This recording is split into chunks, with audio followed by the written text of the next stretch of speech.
Olá, bom dia meus alunos, tudo bem com vocês?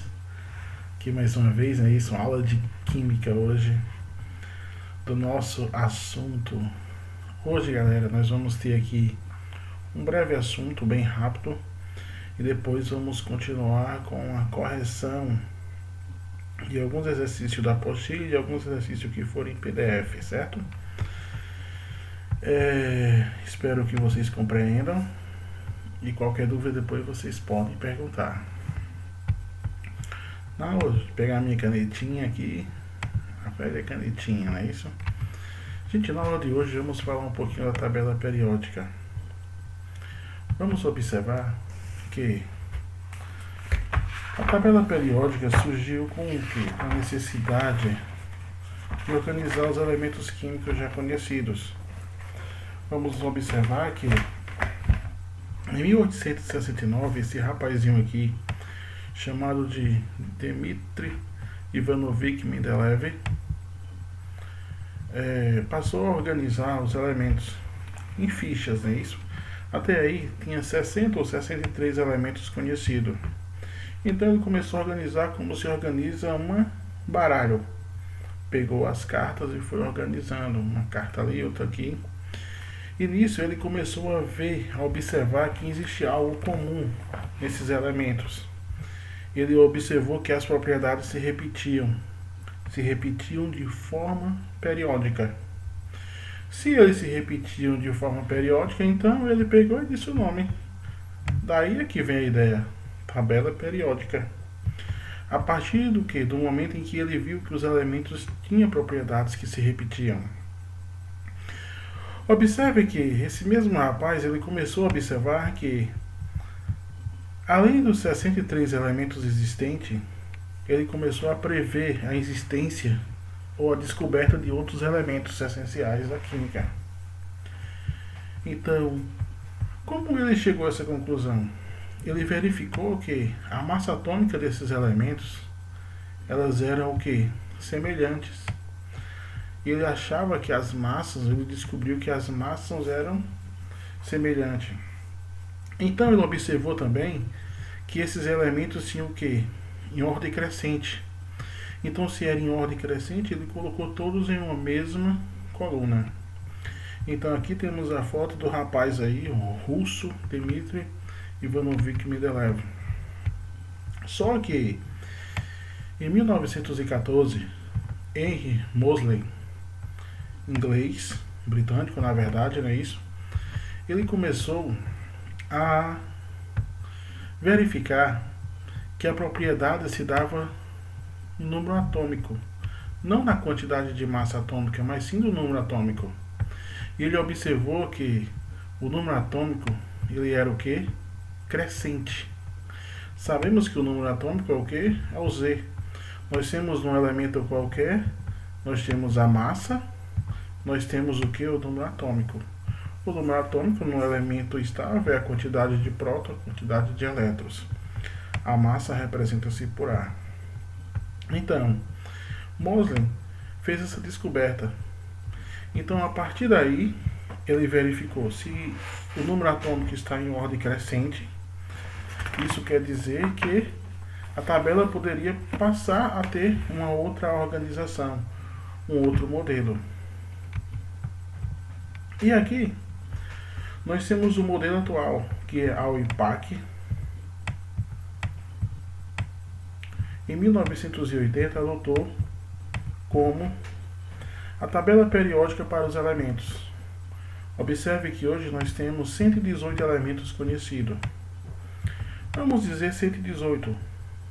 Com certeza, eu estou dando dado do material de vocês.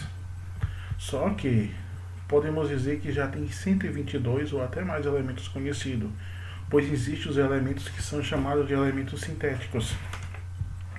Então essa tabela periódica é conhecida como a tabela periódica de Mendeleev, pois ele começou a organizar os elementos em cima de uma tabela.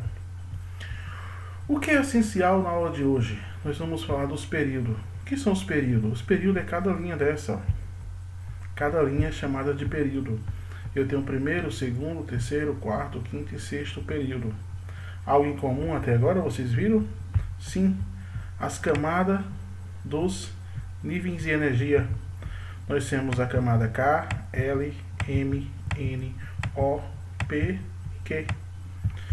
Vamos observar, gente, que essa tabela são 7 períodos diferentes. O que é que esses períodos eles indicam? Eles indicam a distribuição eletrônica dos elementos químicos. Se eles indicam a distribuição eletrônica dos elementos químicos, e as colunas vão indicar o que? É o que nós veremos agora. As colunas se chamarão de família. Observe que nós temos a família 1A, 2A, 3A, 4A, 5A, 6A, 7A. Mas só que eu posso chamar aqui de família 1, 2, 3, 4, 5, ou melhor, 3, 4, 5, 6, 7, 8, até chegarmos na família 18, que é a última família. Desconsidere esse 3, esse 4, esse 5 aqui. Eles estão aqui inseridos. Só que eles não apareceram porque eu posso ter aqui o elemento 3B, 4B. Nesse instante eu vou falar porque esse B, 5B, 6B, 7B e assim em diante. Então vamos observar que nós temos 18 famílias diferentes. O que é que a família vai indicar? A família vai indicar corresponde ao número de elétrons da última camada. É o que a família indica. A família vai representar a quantidade de elétrons da última camada. Então, nas 18 famílias, isso quer dizer que cada família vai receber um nome diferente, o qual veremos em uma aula posterior, ou no slide posterior, não é isso? Vejamos aqui que você tem a família 1A ou 1, chamada dos metais alcalinos. Você tem a família 2A ou 2, metais alcalinos terrosos. E aí você tem as famílias 3B, 4B, até chegar na família, observe, 8B. E assim ela tem o que? 1B e 2B. Ah, professor, mas a 1B e a 2B estão aqui? Sim. A 3B continua aqui. E aqui nós temos o que? A 3A, 4A, 5A, até chegar a 8A. Outra coisa, nós temos que chamar 13, 14, 15, 16, 17, porque como eu falei no início, em 1980 o IPAC ela parou de usar essa numeração 3B, essa numeração 3A, 2A, e passou a dizer que a tabela periódica é composta por 18 famílias. Então nós temos 7 períodos, nós temos 18 famílias. Os períodos vão indicar a distribuição eletrônica dos elementos nas camadas dos níveis de energia. Os períodos. As famílias vão indicar o número de elétrons da última camada. Então, o número de elétrons da última camada sempre vai ser indicada pela família. Outra coisa, a nossa tabela periódica ela é bem dividida. Nós temos aqui os metais alcalinos terrosos, nós temos os gases nobres, mas nós temos aqui as duas famílias, ou essas duas linhas, que é a linha do halogênio e do alcalogênio.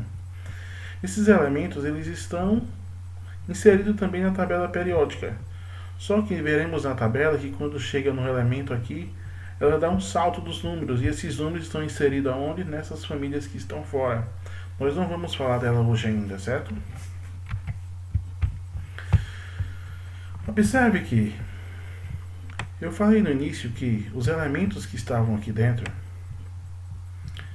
nós temos os elementos que estão da família 1, 2, e ela salta 13, 14 até 18, que são conhecidos como elementos representativos. E nós temos os elementos que estão na área externa, que são chamados elementos de transição.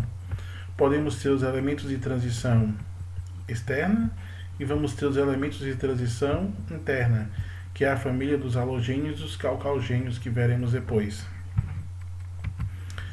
Continuando, nós temos a tabela periódica, onde nós vamos entender que a família, que os elementos que estão aqui inseridos em 1 e 2, na família 1 e 2, eles fazem parte do subnível de energia S.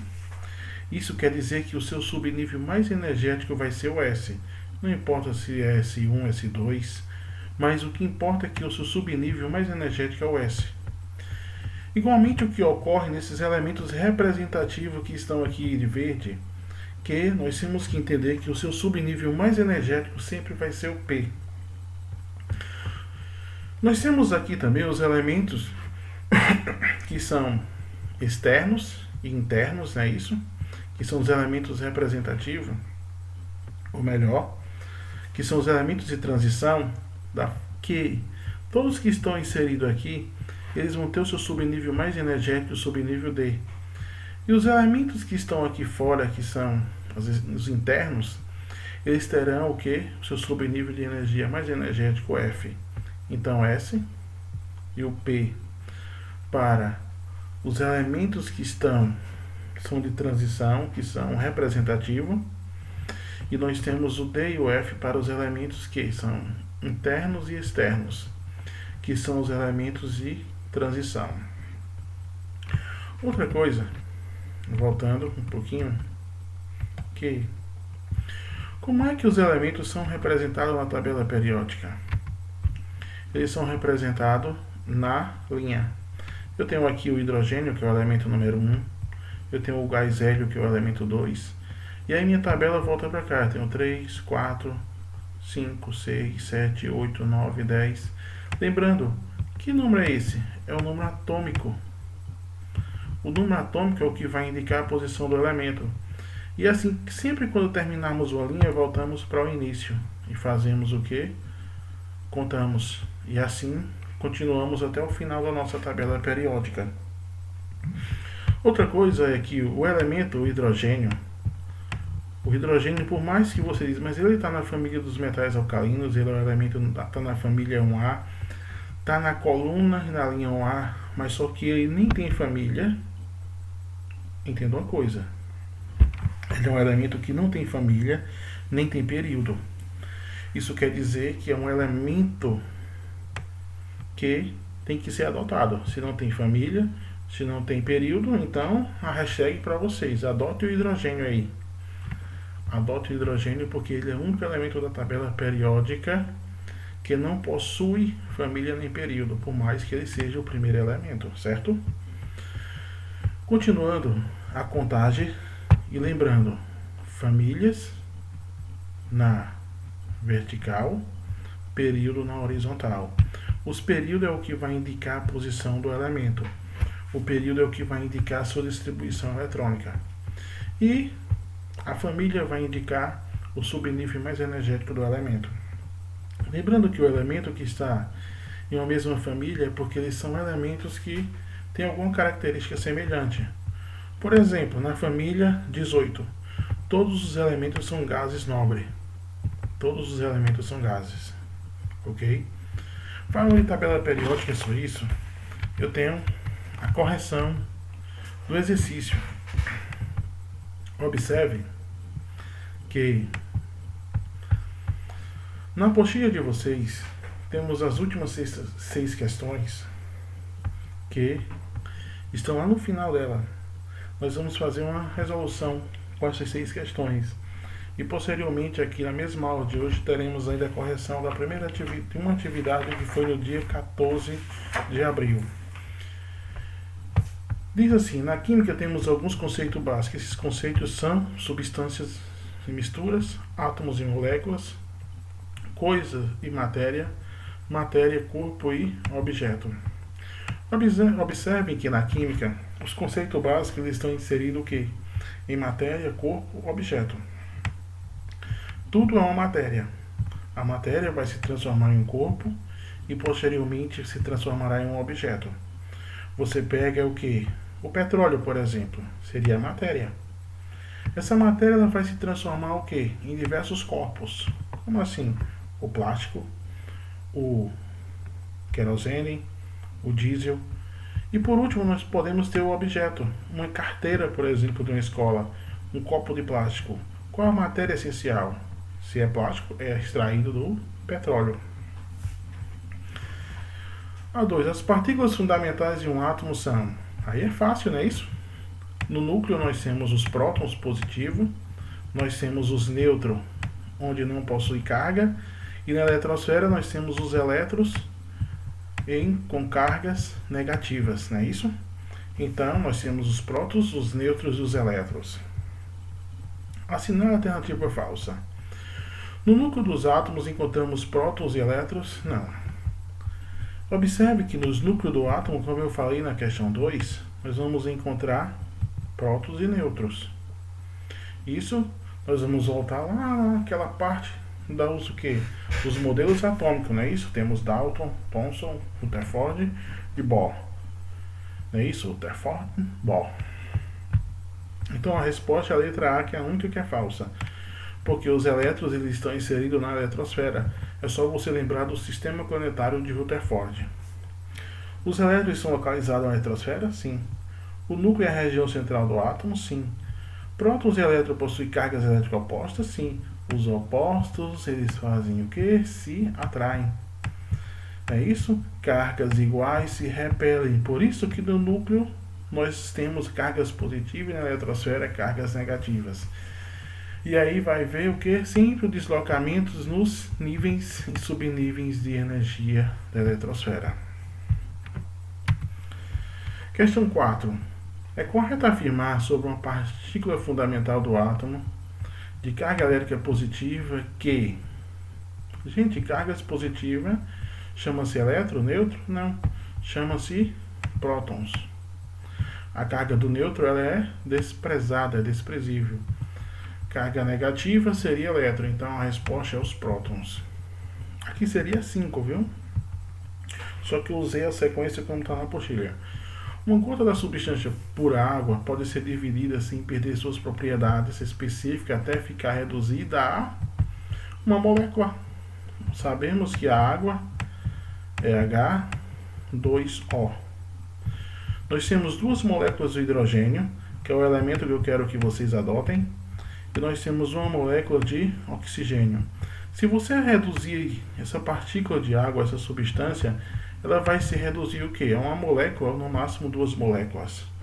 Correto? Hoje em dia sabemos que já existe transporte, principalmente na Europa, onde está fazendo a quebra da água, não é isso?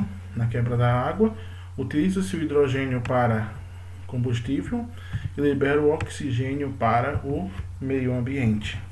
É uma forma de trabalhar com fontes renováveis, é isso? E aí nós temos a atividade que foi no dia 16. Diz, a propriedade pela qual a matéria ocupa lugar no espaço. Gente, vocês sabem que a propriedade que a matéria ocupa um lugar no espaço, que tudo tem de ocupar um lugar no espaço, ela vai ser chamada da propriedade de extensão. Correto? Tudo que você imaginar faz o quê? Tem essa matéria, pois ocupa um lugar no espaço. A passagem de um corpo do estado sólido para o gasoso chama-se... Gente, nós temos a sublimação. E se fosse do gasoso para o sólido, eu teria a ressublimação. Então, letra A, a resposta. Tudo que é capaz de ocupar um lugar no espaço e possui massa chama-se... Tudo que possui massa e ocupa um lugar no espaço, sabemos que é a matéria. Matéria possui massa.